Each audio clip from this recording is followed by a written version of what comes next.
আসসালামু আলাইকুম। আমি আজকে বানাবো দই চিকেন। দই চিকেন কিন্তু বানানো খুবই সহজ, কিন্তু খেতে দুর্দান্ত লাগে। খুব কম উপকরণ দিয়ে, ঘরোয়া উপকরণ দিয়ে আমি খুব সহজে এটা বানিয়ে দেখাবো।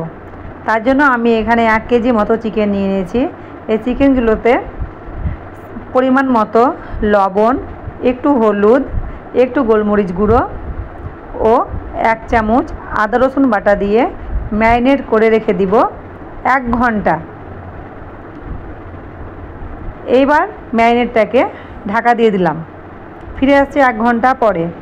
এবার একটা কড়াই বসিয়ে দিয়েছি। কড়াইটা ভালোভাবে গরম হয়ে গেলে তাতে আমি সানফ্লাওয়ার অয়েল দিয়ে দিলাম। আপনারা এখানে চাইলে কেউ সরষের তেল কিংবা সয়াবিন তেলেও করতে পারেন।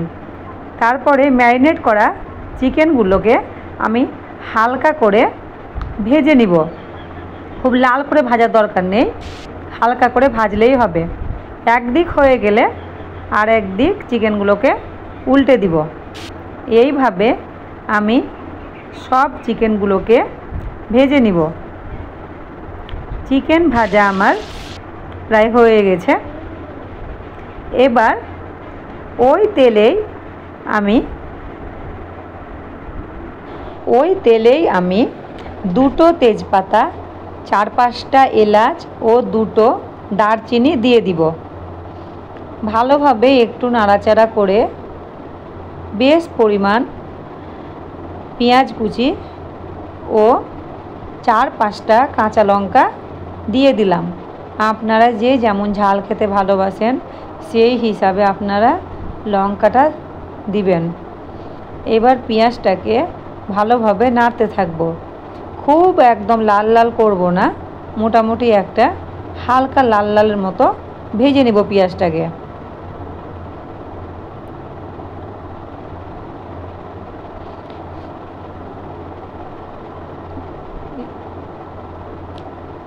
পেঁয়াজ ভাজা আমার হয়ে গেছে। এবার এই বেরেস্তার উপরে দিয়ে দিব 2 চামচ আদা রসুন বাটা। আদা রসুন বাটাটা দিয়ে ভালোভাবে কষিয়ে নিব। তারপরে দিয়ে দিব সামান্য পরিমাণ লবণ। আমি ম্যারিনেট করার সময়ও কিছুটা লবণ দিয়েছিলাম। এবার দিয়ে দিব একটু করে হলুদ। তারপর দিব মৌরি গুঁড়ো।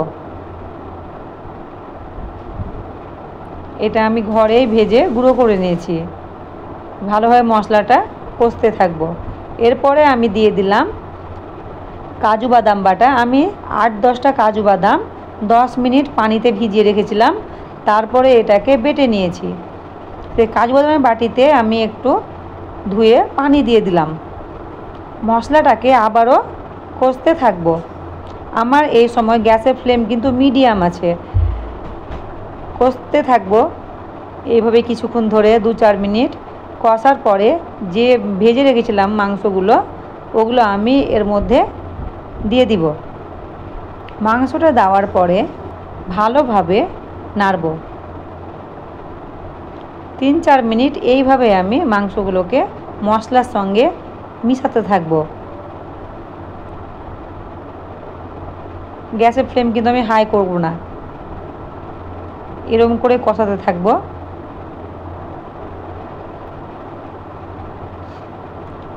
মাংসটা কষানো হয়ে গেলে এরপরে আমি